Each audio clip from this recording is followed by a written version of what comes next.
బాలయ్య పుట్టినరోజుకు ఇంకా 2 రోజులే సమయం ఉంది. జూన్ 10న బాలయ్య పుట్టినరోజు. నందమూరి అభిమానులు ప్రతి సంవత్సరం ఈ తేదీ కోసం ఈగర్గా వెయిట్ చేస్తూ ఉంటారు. తమ అభిమాన నటుడు బాలయ్య పుట్టినరోజు సందర్భంగా బాలయ్య నటించిన పలు సినిమా విశేషాల గురించి అప్డేట్స్ వస్తాయేమోనని ఆశగా ఎదురు చూస్తూ ఉంటారు. అయితే ఈ నేపథ్యంలోనే బాలయ్య నటించనున్న NBK 111 సినిమాకు సంబంధించి ఓ సర్ప్రైజ్ న్యూస్ బయటకు వచ్చేసింది. తమ కాంబోలో తెరకెక్కనున్న NBK 111 సినిమాను వృద్ధి సినిమాస్ పతాకంపై వెంకట సతీష్ కీలారు నిర్మించనున్నాడనే విషయాన్ని తెలియజేస్తూ గోపీచంద్ మాలినేని తాజాగా ఎక్స్ వేదికగా ఓ పోస్టు పెట్టాడు. God of masses is back. ఈసారి మా గర్జనను తట్టుకోలేరు, మరింత బలంగా ఉండనుంది. బాలయ్యతో కలిసి మరోసారి పనిచేస్తున్నందుకు చాలా హ్యాపీగా ఉందన్నాడు.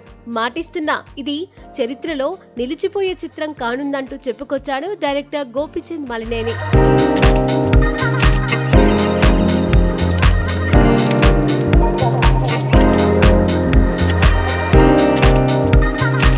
ఇకపోతే గతంలో బాలయ్య గోపీచంద్ కాంబోలో తెరకెక్కిన వీరసింహారెడ్డి సినిమా బాక్సాఫీస్ వద్ద సంచలన విజయాన్ని అందుకుంది.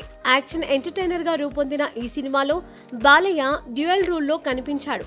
తెరపై బాలయ్యను ఊరమాస్ లుక్ లో చూపించి గుండెల్లో వణుకు పుట్టే యాక్షన్ సీన్స్ తో అభిమానులను ఉర్రూతలూగించాడు. బాక్సాఫీస్ వద్ద బాలయ్య స్టామినా ఏంటో మరోసారి ప్రూవ్ చేశాడు డైరెక్టర్ గోపీచంద్ మాలినేని. ఇక ఈసారి NBK 111 తో బాలయ్యను తెరపై ఎలా చూపిస్తాడోనని మూవీ లవర్స్ అందరిలో ఆసక్తి నెలకొంది. ప్రస్తుతం బాలయ్య అఖండ 2 షూటింగ్ లో ఫుల్ బిజీగా ఉన్నాడు.